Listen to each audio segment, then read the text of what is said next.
ಉತ್ಖನನದ ಸ್ಥಳದಲ್ಲಿ ಸಂಘರ್ಷ, ಶೋಧದ ಜಾಗದಲ್ಲಿ ಆಕ್ರೋಶ, ದೇಗುಲಗಳ ತೊಟ್ಟಿಲು ಲಕ್ಕುಂಡಿ ಉತ್ಖನನದ ವೇಳೆ ವಾದ ವಿವಾದವೇ ನಡೆಯಿತು. ಇದರ ಮಧ್ಯೆ ಕೆಲ ಪ್ರಾಚ್ಯವಸ್ತು ಸಿಕ್ಕಿದ್ದು ಕುತೂಹಲ ಮೂಡಿಸಿದೆ.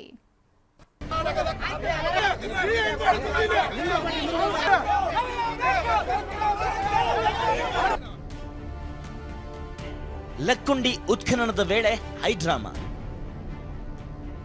ಸುರಕ್ಷತೆ ಇಲ್ಲ ಅಂತ ಶೋಧಕ್ಕೆ ತಡೆ, ಆಕ್ರೋಶ.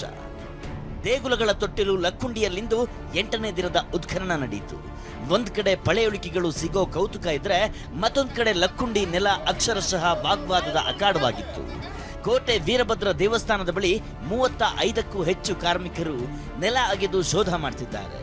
ಇವರಿಗೆ ಸುರಕ್ಷತೆ ಇಲ್ಲ ಅಂತ ನೆರವು ಕಟ್ಟಡ ಅಸಂಘಟಿತ ಕಾರ್ಮಿಕ ಸಂಘದ ಕಾರ್ಯಕರ್ತರು ಕಿಡಿಕಾರಿದ್ದಾರೆ. TV9 ವರದಿ ಪ್ರಸಾರದ ಬೆನ್ನಲ್ಲೇ ಸ್ಥಳಕ್ಕೆ ದೌಡಾಯಿಸಿದ ಲಕ್ಕುಂಡಿ ಅಭಿವೃದ್ಧಿ ಪ್ರಾಧಿಕಾರದ ಆಯುಕ್ತ ಶರಣು ಗೊಗೇರಿ ಕಾರ್ಮಿಕರ ಸುರಕ್ಷತೆಗೆ ಕ್ರಮ ಕೈಗೊಳ್ತೀವಿ ಅಂದರು. ಉತ್ಖನನಕ್ಕೆ ಚಾಲನೆಯನ್ನು ನೀಡಲಾಗುತ್ತದೆ. ಇದಕ್ಕೆ ಪೂರಕವಾಗಿ ಬೇಕಾದಂಥ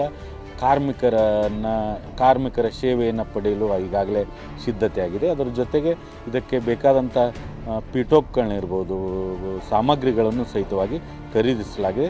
ಸೇಫ್ಟಿ ಪರ್ಪಸ್ ಈಗಾಗಲೇ CC ಕ್ಯಾಮರಾವನ್ನು ಸಹಿತವಾಗಿ ಹಾಕಿಸಲಾಗಿದೆ. ಇದಕ್ಕೆ ಬೇಕಾದಂಥ ಅಗತ್ಯ ಎಲ್ಲ ಸಿದ್ಧತೆಗಳನ್ನು ಸಹಿತ ಮಾಡಿಕೊಳ್ಳಲಾಗಿದೆ. ಅರ್ಧ ಕೆಜಿ ಲೋಹದ ಉಂಡೆ, ಪಚ್ಚೆ, ಕವಡೆ ಪತ್ತೆ. ಗಲಾಟೆಗೂ ಮುನ್ನ ವೀರಭದ್ರೇಶ್ವರ ದೇವಸ್ಥಾನದ ಬಳಿ ಅರ್ಧ ಕೆಜಿಯಷ್ಟು ಲೋಹದ ಉಂಡೆ ಮತ್ತು ಪಚ್ಚೆ ಕಲ್ಲು ಹಾಗೂ ಕವಡೆಗಳು ಪತ್ತೆಯಾಗಿವೆ. ಲಕ್ಕುಂಡಿ ಅಭಿವೃದ್ಧಿ ಪ್ರಾಧಿಕಾರದ ಅಧಿಕಾರಿಗಳು ಪರಿಶೀಲನೆ ನಡೆಸಿದ್ರು. ಲಕ್ಕುಂಡಿ ಗ್ರಾಮದಲ್ಲಿ ನಡೀತಿರುವ ಉತ್ಖನನದಲ್ಲಿ ಇಂದು ಕೂಡ ಒಂದು ಅಮೂಲ್ಯವಾದಂತಹ ವಸ್ತುವನ್ನು ಪತ್ತೆಯಾಗಿದೆ. ಅದು ಲೋಹದ ರೀತಿಯಲ್ಲಿ ಇರುವಂತದ್ದು ಪತ್ತೆಯಾಗಿದೆ. ಈ ಒಂದು ಲೋಹದ ವಸ್ತು ಕೂಡ ಪತ್ತೆಯಾಗಿದೆ. ಈಗಾಗಲೇ ಸಂಬಂಧಪಟ್ಟ ಪುರಾತತ್ವ ಇಲಾಖೆ ಅಧಿಕಾರಿಗಳು ಅದು ಸೂಕ್ಷ್ಮವಾಗಿ ತೆಗೆದು ಅದು ಸಂಗ್ರಹ ಮಾಡಿದ್ದಾರೆ.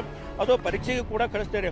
ಆ ಪರೀಕ್ಷೆ ನಂತರ ಕೂಡ ಅದು ಏನು ಅಂತ ಅನ್ನೋದು ಕೂಡ ಗೊತ್ತಾಗಲಿದೆ.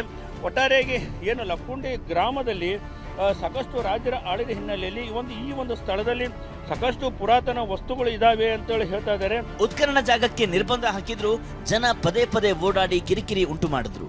ನಿಧಿ ಪತ್ತೆ ವಿಚಾರ ಗೊತ್ತಾಗ್ತಿದ್ದಂತೆಯೇ ಉತ್ಖನನ ಜಾಗಕ್ಕೆ ವಿದೇಶಿ ಪ್ರವಾಸಿಗರು ಕೂಡ ಭೇಟಿ ನೀಡುತ್ತಿದ್ದಾರೆ. ಫ್ರಾನ್ಸ್ ದೇಶದ 9 ಪ್ರವಾಸಿಗರು ಉತ್ಖನನ ವೀಕ್ಷಿಸಿದ್ರು. ಸಂಜೀವ್ ಪಾಂಡ್ರೆ, TV9 ಗದಗ.